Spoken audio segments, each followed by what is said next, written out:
C'est lui qui est fort dans les épreuves a plus de chances de réussir sa vie parce que sa foi est basée à l'accomplissement de la promesse de Dieu. Il ne se focalise pas aux épreuves qu'il traverse.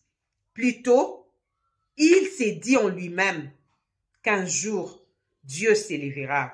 Comme la parole de Dieu nous dit, ton Rédempteur est vivant et il s'élèvera les derniers. Il ne se focalise pas sur la réalité qu'il traverse.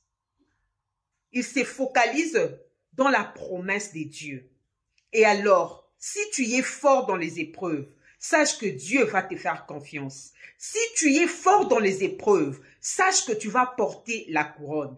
Les gens qui ont porté la couronne, ce ne sont pas des gens qui ont remporté la victoire facilement. Les gens qui ont réussi leur vie, ce sont des personnes très souvent qui sont passées par des épreuves. Et malgré les épreuves, ces gens n'avaient jamais abandonné. Ces sentiments-là d'abandon peuvent se présenter. Mais ce qui est mieux, c'est quand, malgré ces sentiments-là, tu n'abandonnes pas. Tu veux un jour porter la couronne. Persévère dans les épreuves.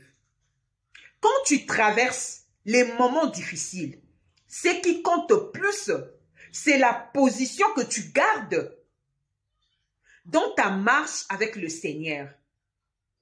C'est la confiance que tu as envers ton Dieu. Aujourd'hui, tout le monde connaît Ronaldo. Dans une interview, Ronaldo était en train de dire, lui, malgré les échecs, il n'abandonnait pas. Ronaldo était en train de dire, il a échoué aussi. Par contre, il n'abandonnait pas. Aujourd'hui, tout le monde connaît Ronaldo. Pourquoi? Parce que, un moment, il a eu des moments difficiles.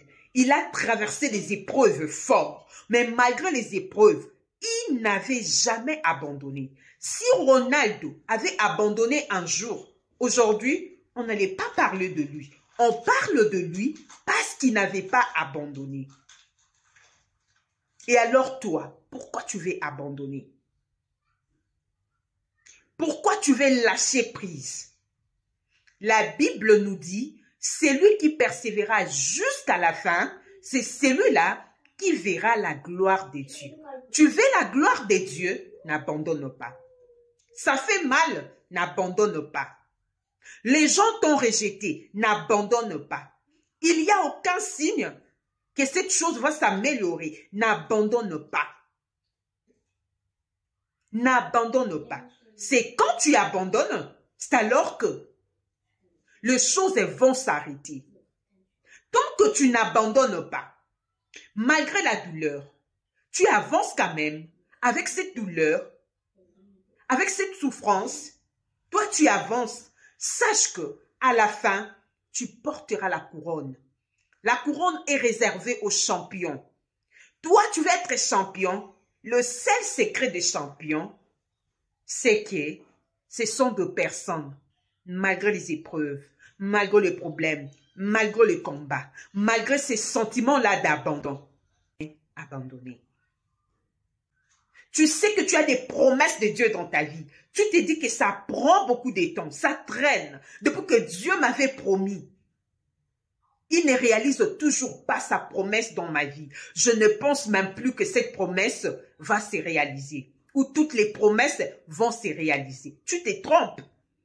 Quand Dieu promet quelque chose à quelqu'un, il finit toujours par accomplir sa promesse dans la vie de celui dont il a prononcé cette prophétie ou cette parole. Dieu t'a promis. Ce n'est pas ton problème de savoir comment est-ce que cette chose va se réaliser. À quelle ère, dans quelle époque, dans quelle période que je vais embrasser l'accomplissement de toutes ces promesses. Tu ne sais pas. Tu n'es pas au contrôle de toutes choses. Parfois, il faut vraiment ne pas avoir les sentiments de pouvoir tout contrôler. Dieu, tu ne peux pas les contrôler. Dieu peut te contrôler, mais toi, tu ne peux pas contrôler Dieu. Ce que toi, tu as à faire seulement, c'est de ne pas abandonner.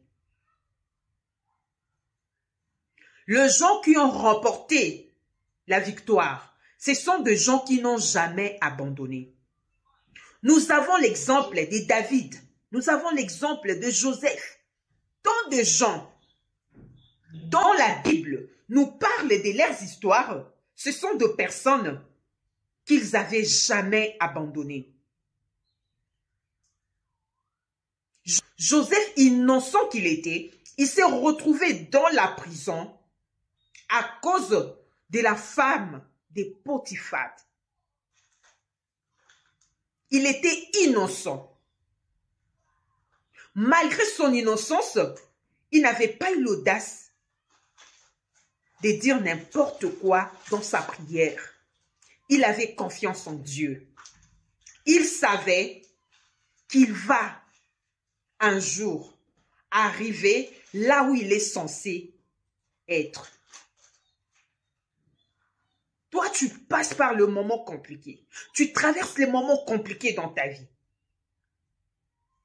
Tu y es dans la tempête. Et tu commences à te dire, peut-être que Dieu ne m'aime plus. Peut-être que toutes les promesses qu'on m'avait données, c'était des fausses promesses. C'est toi qui es en train de te tromper. Les promesses qui ont été prononcées pour ta vie, elles sont de réelles promesses qui vont totalement, finalement, se réaliser. Ce qui empêchera à ce que ces promesses ne se réalisent pas, c'est seulement quand toi-même, tu vas abandonner. Par contre, si tu n'abandonnes pas et que tu continues à avancer, sache que toutes ces promesses vont se réaliser.